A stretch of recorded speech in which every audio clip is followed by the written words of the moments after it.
AP है जिसमें 50 term है, जिसका तीसरा टर्म टोटल 50 टर्म है, यानी कि एन का संख्या कितना दिया है इस क्वेश्चन में, एन का संख्या 50 दे दिया है, ठीक, एक समय के लिए 50 दे दिया है एन का। आगे ध्यान दीजिए, कहता है कि which of which third term is 12, तीसरा टर्म यानी कि A3 कितना दिया है 12 दिया है ना, A3 कितना दे दिया 12, एंड लास्ट टर्म 106, तो लास्ट टर्म टोटल 50 टर्म भैया है जी, तो लास्ट टर्म 50 में ना होगा, तो A50 इक्वल टू कितना दे दिया है 106, तो आपसे बोला है कि 29 टर्म निकालिए, यानी कि A29 का वैल्यू आपसे पूछा है, तो A29 इक्वल टू क्या लिखिएगा जल्दी से आप लोग बोलिए, तो A प्लस 28D, एक घटा के D लगा देते हैं, चलिए इसको लिखते हैं, तो पहला तो A प्लस A3 को क्या लिख सकते हैं A प्लस 2D, तो A plus 2D equal to क्या हो गया 12, इक्वेशन आपका क्या हो गया बाबू पहला। दूसरा में आ जाइए, तो A प्लस 49D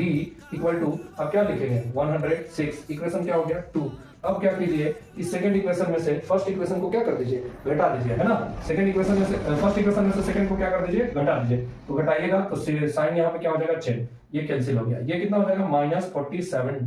-47D, और इसमें से अगर 12 को घटाइएगा तो 6 उधर 6 इधर कितना हो जाएगा 94, माइनस में माइनस से minus cancel, D equal to कितना हो जाएगा 94/47, D का वैल्यू कितना आ गया 2, D का वैल्यू कितना आ गया 2। अब यही D का मान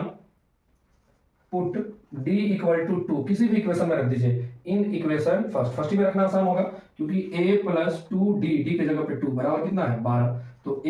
प्लस 4 बराबर 12, तो A बराबर क्या हो गया 12 माइनस 4, यानी A बराबर कितना आ गया 8, A बराबर कितना आ गया 8, तो A का वैल्यू 8 और D का वैल्यू 2, है ना, पिछले वाला सेम क्वेश्चन। तो A29 पूछा है, तो A29 का मतलब क्या हो गया A प्लस 28D। अब ये कैसे लिख रहे हैं ये मत पूछिएगा, अगर पूछेगा तो ये फॉर्मूला लगाने पड़ेगा A plus n minus 1 into D, तो A प्लस n की जगह पे कितना रखना है 29 माइनस 1 इंटू डी। अब कहिएगा कि n का 29 क्यों रखे, क्योंकि आपसे यहाँ पे 29 टर्म पूछा है, तो 29 रखेंगे तो क्या हो जाएगा A प्लस 28D। क्लियर हो गया ना कि A29 इक्वल टू ये क्यों रखे, तो A29 इक्वल टू A का वैल्यू कितना आ जी, A का वैल्यू आया है 8 और प्लस 28 इंटू D का वैल्यू कितना आया है 2, तो 2 हो गया, तो A29 इक्वल टू कितना हो गया 8 प्लस 56, है ना, 28 दूनी 56 होता है ना, तो A29 तो 8 प्लस 56 कितना हो जाएगा 64, क्या हो गया आपका आंसर, है ना, तो A29 का वैल्यू क्या आ गया